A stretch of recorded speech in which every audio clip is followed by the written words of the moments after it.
Hello tout le monde et bienvenue encore dans Deep Learning pour la classification. Alors là, on a fait beaucoup de progrès. On avait commencé avec notre gloss de MSE. On avait eu un val accuracy, donc l'accuracy sur le taux de réussite sur les données de test, on avait eu 58%. Et en changeant de MSE en cross entropie, on a eu 80%. Et après, on est passé à une activation relue qui nous a donné 84%. Et en entraînant plus longtemps, on a 87%. Donc maintenant, qu'est-ce qu'on peut faire encore pour améliorer notre réseau de neurones? Alors, on va essayer tout simplement un réseau de neurones plus complexe. Donc du coup, je vais mettre réseau de neurones plus complexe. Alors, pourquoi plus complexe? Juste que nous allons juste ajouter des neurones de plus et des couches supplémentaires, c'est tout, hein, pour qu'on ait plus de paramètres. Alors, ce que je veux dire par là, c'est que le modèle qu'on a entraîné pour le moment, regardez un peu, quand on fait modèle.summary, on peut voir son architecture et le nombre de paramètres qu'on a. On n'en a pas beaucoup. Ah bah si, on a 6. On a 623 290 paramètres. Et là, ce que nous allons faire, c'est que nous allons entraîner avec plus de paramètres encore. Donc du coup, ici, ce que nous allons faire, c'est que nous allons ajouter une couche intermédiaire encore ici. Donc là, je vais copier ça. On va ajouter une couche de réseau de neurones intermédiaire avec 128 neurones. OK? 128 neurones au milieu. Et on va entraîner pour 20. OK? Toujours. Donc là, on est passé à 3 couches. On va voir si on arrive à avoir un meilleur résultat. Allons-y. Là, on a un problème. Ça dit que j'ai oublié une virgule quelque part. Ah, c'est là. OK. Donc, pendant que ça s'entraîne, ce qu'on va faire, c'est qu'on va écrire un code pour... Est-ce qu'on avait déjà écrit un code pour afficher l'entraînement? Non, on n'avait pas encore fait. Donc, du coup, on l'avait déjà fait une fois ici, je pense, dans le code du vrai TensorFlow. Ben voilà, c'est ça. Le learning curve. Alors, c'est ce code qui nous permet de voir le learning curve. Et on va le faire pour la première fois cette fois-ci. Donc, allons-y. Je vais le copier ici. Et ce que nous allons faire, nous allons ajouter un label ici, du coup. Un label, label égale, ici c'est le loss, OK? Et là, c'est le val loss. On va mettre label label égale val loss. Et donc, du coup, on peut faire un plt.legende et je peux mettre log égale upper right. OK, donc là, c'est bon. Et on aura, ça c'est pour le loss. Plot learning curve loss. Je vais appeler ça plus loss curve. OK. Et on aura la même chose pour le accuracy. Donc on crée également un truc comme ceci pour le accuracy. Et learning curve là.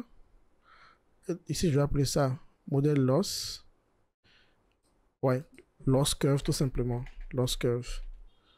Loss curve. Et ici on aura le accuracy. Donc du coup accuracy. Et donc du coup je vais mettre le accuracy là. Accuracy ici. Val accuracy ici.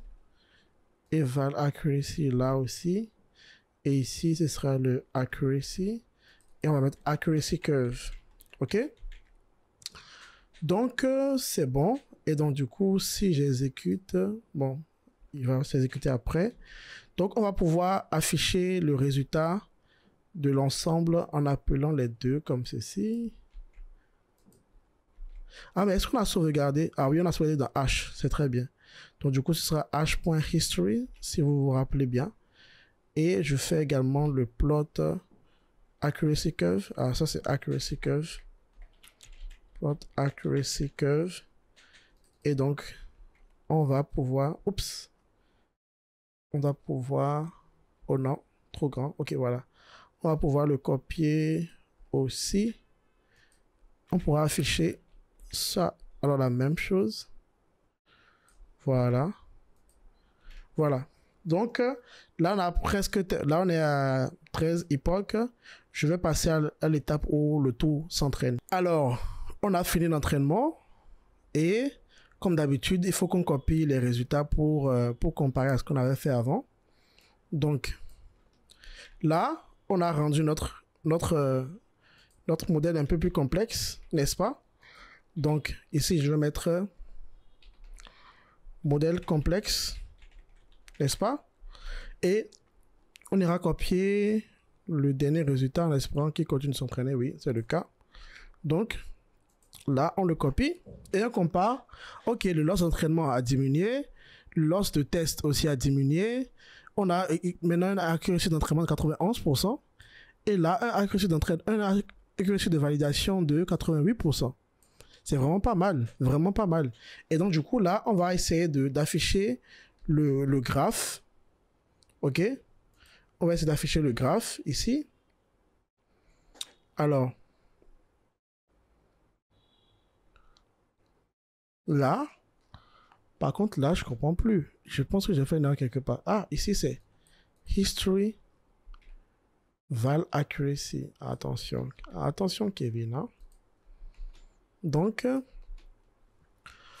on peut voir que ici, le loss d'entraînement, on peut voir que au début, le loss de validation est beaucoup plus petit. Mais après, le loss d'entraînement commence à diminuer et celui-ci il ne diminue pas comme le loss d'entraînement, mais on voit qu'il diminue quand même aussi. Et pour le accuracy, on voit que là, avec l'entraînement, on a atteint accuracy. Avec la validation, on n'a pas atteint un très bon accuracy. On a un écart qui est presque le même. Alors, ça m'amène à vous montrer que, bah, du coup, là, on a ajouté plus de paramètres. Hein. Alors, regardez, ici, on avait quoi? On avait 623 000 paramètres. Ici, on va voir le résultat. Regardez. Model.summary. Là, on a 717 000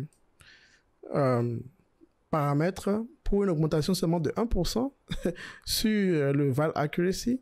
C'est pas fameux. Et aussi, surtout, vous allez remarquer que le accuracy d'entraînement est beaucoup mieux. Donc, 3 points quand même mieux par rapport, ici on avait juste un écart de 2, mais là on a un écart de 3 entre le val accuracy et le accuracy lui-même. Ce que je veux dire c'est ceci, voilà, l'écart commence à grandir.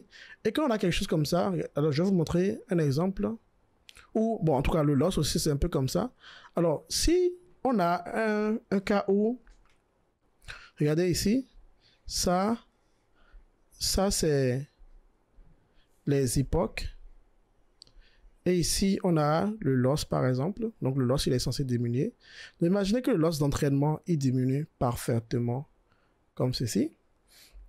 Et que le loss de validation, il diminue aussi. Diminue aussi, puis à un moment donné, il ne diminue plus aussi bien. Là, il commence à créer un écart. Et si à un moment donné, il commence à grandir comme ceci, là, plus cet écart-là est grand, plus on parle de overfitting. Donc là, ça veut dire quoi? Ça veut dire qu'on a un modèle qui a tellement appris sur les données d'entraînement qu'il est bon, mais quand on lui donne des données qu'il n'a jamais vues, son loss n'arrive pas à diminuer comme on le voudrait. Ou bien son accuracy n'arrive pas à être aussi bon comme on le voudrait. Et ça, on appelle ça le overfitting, le surapprentissage. Et le surapprentissage, ça peut être créé par quoi? Ça peut être créé par le fait qu'on ait beaucoup trop de neurones pour un petit problème. Alors, regardez ceci, par exemple. J'ajoute beaucoup plus de neurones pour ce petit problème-là qu'on a pu résoudre avec une seule couche. J'ajoute tout ceci. Regardez. Et là, maintenant, je dis que je vais entraîner. Vous voyez comment maintenant c'est lent? Ça n'évolue pas, hein? Vous voyez, ça n'évolue pas. Et ça, c'est un problème. Le overfitting, c'est un problème. Vous voyez comment la courbe elle n'est même pas bonne. Le overfitting, c'est un problème. Et dans la prochaine vidéo, on va voir un exemple. On va voir comment, justement, combattre ce overfitting-là. Allons-y.